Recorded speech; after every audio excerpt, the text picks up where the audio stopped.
Buenas noches, hermano. Un jueves más nos reunimos con el fin de tener contacto con la palabra de Dios y prestar atención a lo que ella nos dice en cada momento. Estamos viviendo unos momentos muy duros a causa de una nueva situación que afecta de una manera muy trágica a la salud de los seres humanos. Que ha puesto de manera acelerada a trabajar los centros de investigación, buscando la forma de controlar y contener este virus que tanto daño está causando a todo el planeta. Hasta hoy, en cuanto a lo que a la salud se refiere, hemos podido beneficiarnos de las investigaciones que los científicos han conseguido para poder erradicar enfermedades que nos hacían mucho daño y que causaban tanta muerte y tanto dolor en las personas. Gracias a estas investigaciones se ha conseguido erradicar enfermedades como la poliomielitis, la tosferina, el sarampión y tantas otras enfermedades que a base de vacunas pues han podido controlar. Aún así, descubriendo vacunas que podían controlar muchas enfermedades, quedaba el problema de los órganos vitales del cuerpo humano. Para esto habían pocas soluciones. Si se enfermaba un órgano, o podía ser el riñón, el hígado, el páncreas, pocas soluciones para conservar la vida se encontraban, hasta que las investigaciones lograron el trasplante. A partir de aquí, a partir de que se investigó acerca de cómo trasplantar un órgano humano, pues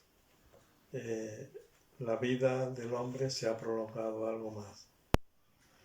A partir de aquí empezaron a trasplantarse órganos vitales.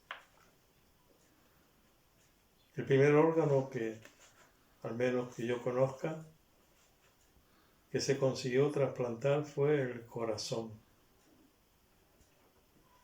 El corazón consiste en una especie de bomba que distribuye la sangre por todo el cuerpo hasta el punto de que si algún lugar no recibe sangre, éste enfermaría. Tendría que ser tratado con fármacos y si no responde al tratamiento, tendrían que ser amputados.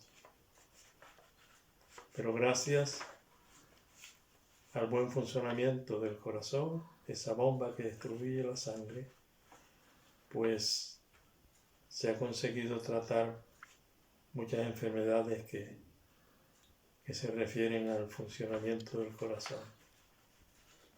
Yo la bomba del corazón la veo un poco como la bomba de aceite del motor de un coche.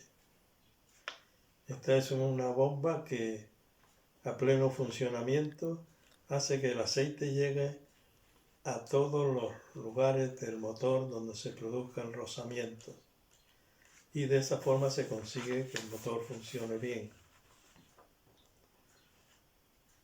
Por lo tanto, si no tenemos en cuenta que la bomba esté en perfectas condiciones y le hacemos las pertinentes revisiones para cambiarla a tiempo, si fuera posible, si fuera necesario, porque se ha estropeado, si no lo hacemos, pues nos quedaremos con un motor que no funciona. De tal forma que a un motor, si se le cambia la bomba averiada por una bomba nueva, volvería a funcionar perfectamente. Y algo parecido pasa con el corazón. Si se vuelve y se consigue cambiar el corazón por un corazón nuevo, pues tendremos un cuerpo nuevo que está funcionando bien. Ahora, ¿qué pasa cuando leemos en la Biblia acerca del corazón del hombre? ¿De qué estamos hablando? ¿A qué nos estamos refiriendo? ¿Podemos cambiar ese corazón por un corazón nuevo? ¿Dónde podemos encontrar quien nos cambie el corazón por uno nuevo? ¿Qué importancia tiene ese corazón para la vida del hombre? Según podemos ver en la palabra de Dios, cuando se menciona el corazón del hombre se refiere al centro donde se encuentran todas las actitudes, las emociones, los sentimientos, la inteligencia, los pensamientos. Digamos que el corazón es el centro de la vida del hombre, espiritualmente hablando. Cuando el rey David se da cuenta de que había cometido un terrible pecado, lo confiesa delante de Dios, reconociendo que sus sentimientos, su codicia, sus malos pensamientos, su lujuria, le habían llevado a cometer un terrible pecado. Y es por eso que clama a Dios reconociendo que solamente Él puede hacerle un trasplante de corazón. Y es por eso que clama, crea en mí, oh Dios, un corazón limpio y renueva un espíritu recto dentro de mí. Podemos decir que David espiritualmente necesitaba con urgencia un trasplante de corazón. Necesitaba recuperar el gozo de la salvación. Dice David, vuélveme el gozo de la salvación y espíritu noble me sustente. La palabra corazón se menciona en la Biblia unas 800 veces.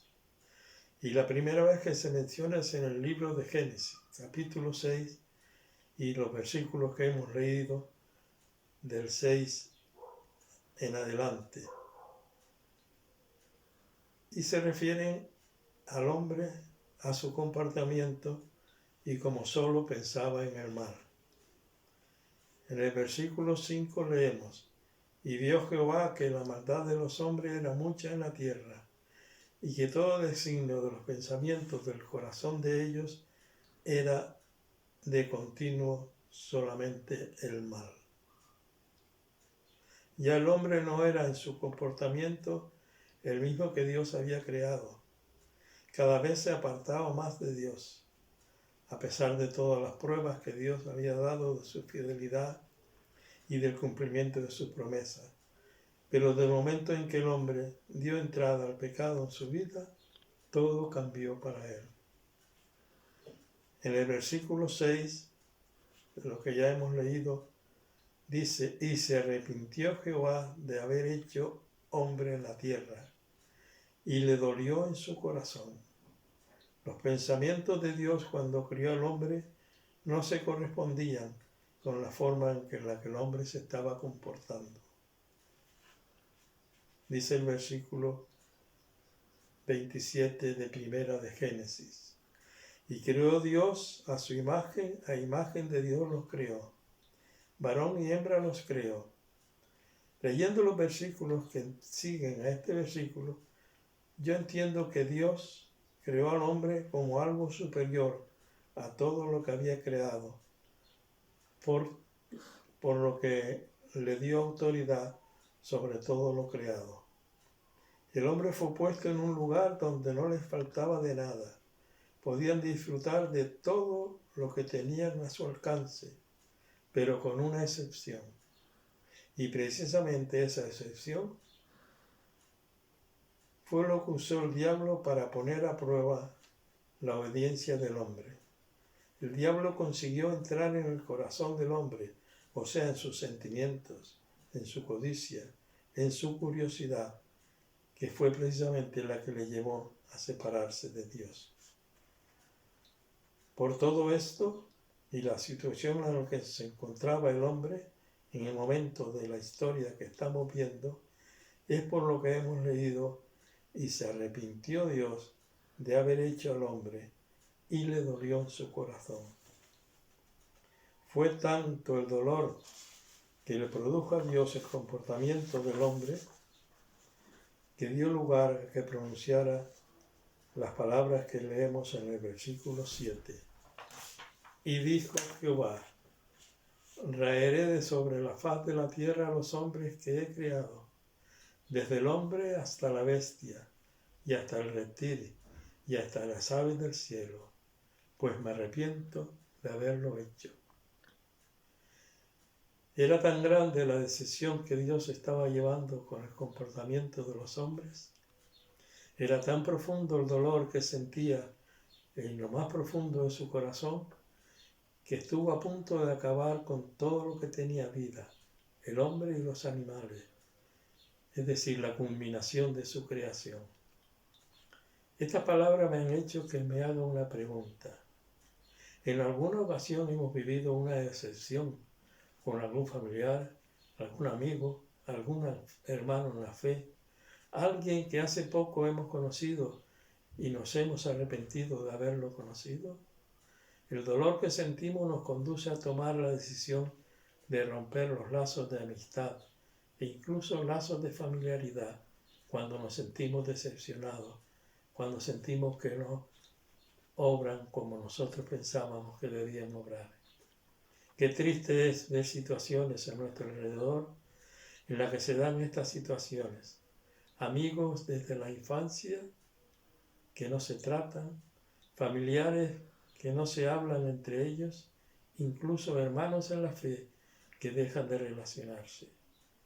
Cuando estaba pensando en las decepciones que nos podemos llevar en la vida y lo rápido que somos para romper las relaciones e incluso retirarle la palabra, me paré a pensar en Noé y en su situación y su relación con el Señor.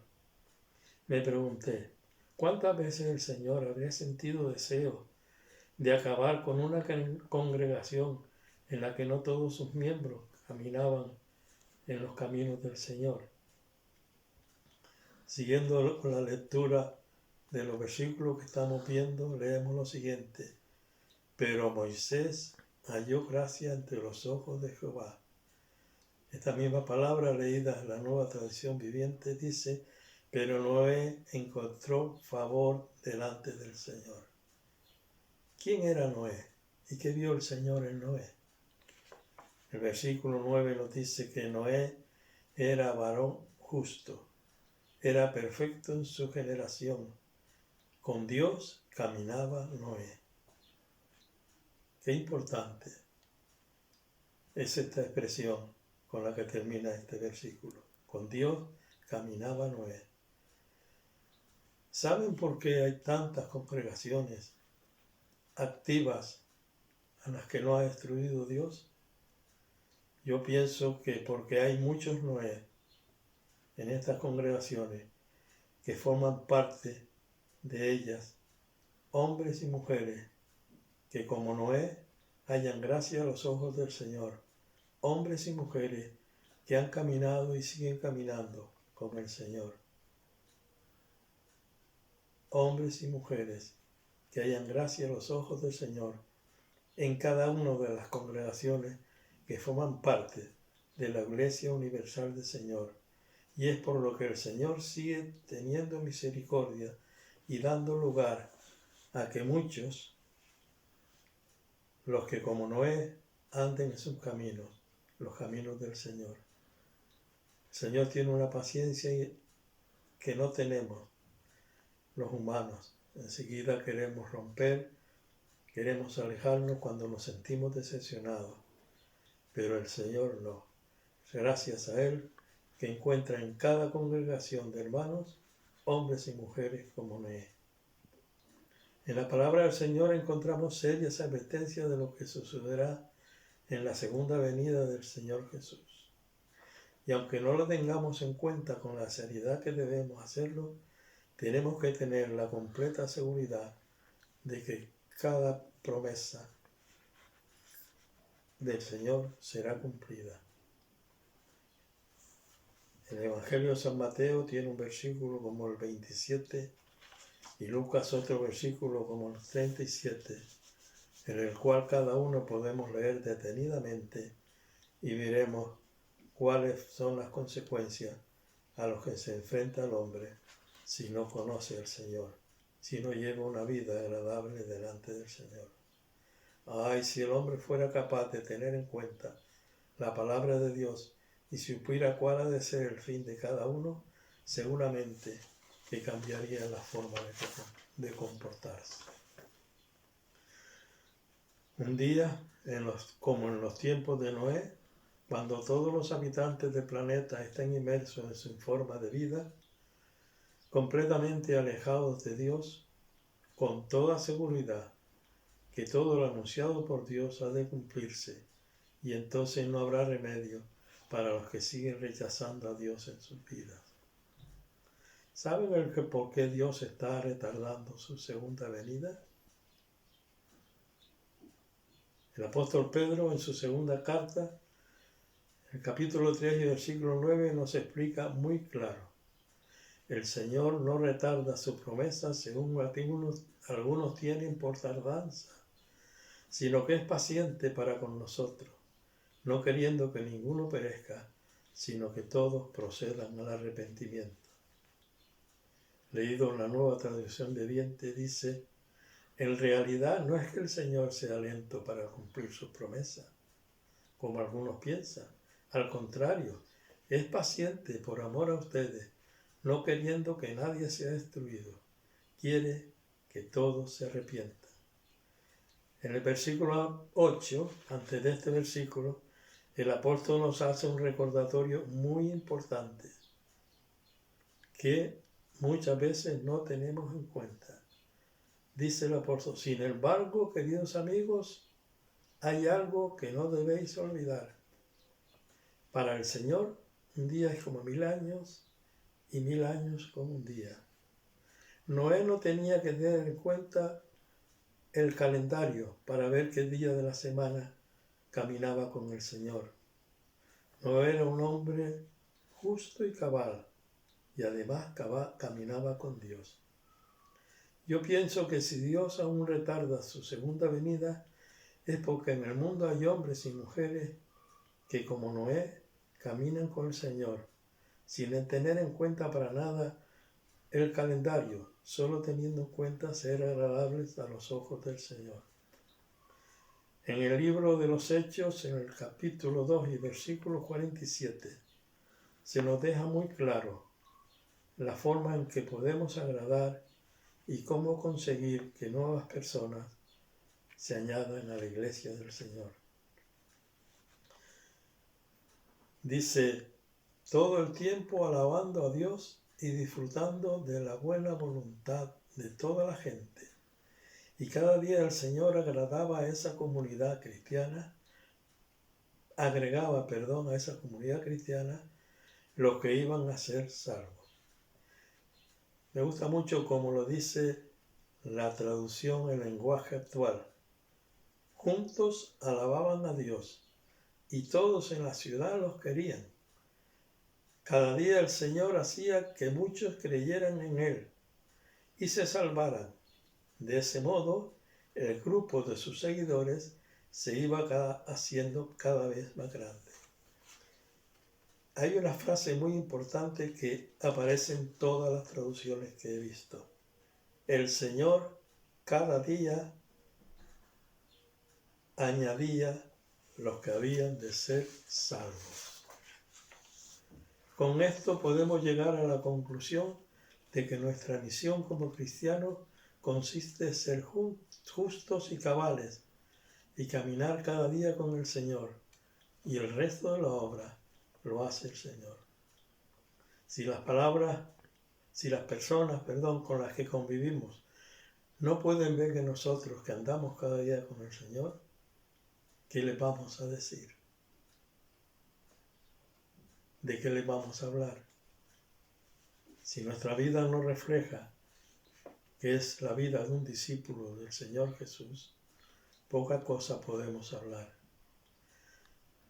Debemos seguir el consejo que nos da el escritor a los Hebreos.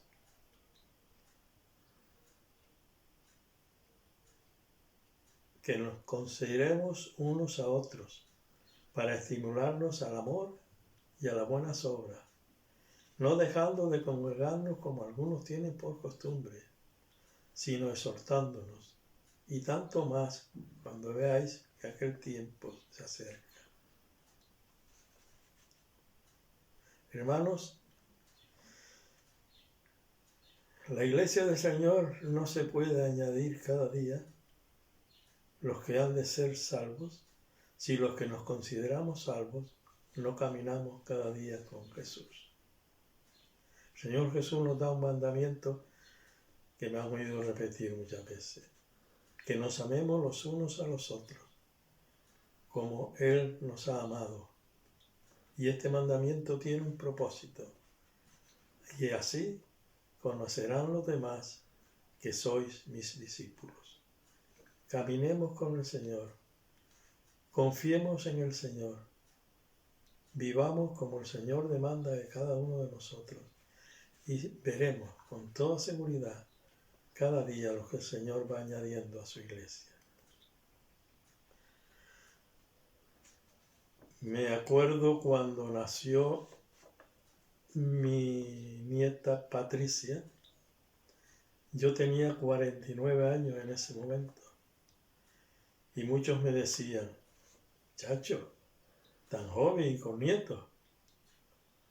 Y yo les decía, bueno, de esta forma puedo pasar tiempo con mis nietos, ayudarles, aconsejarles, estar a su lado.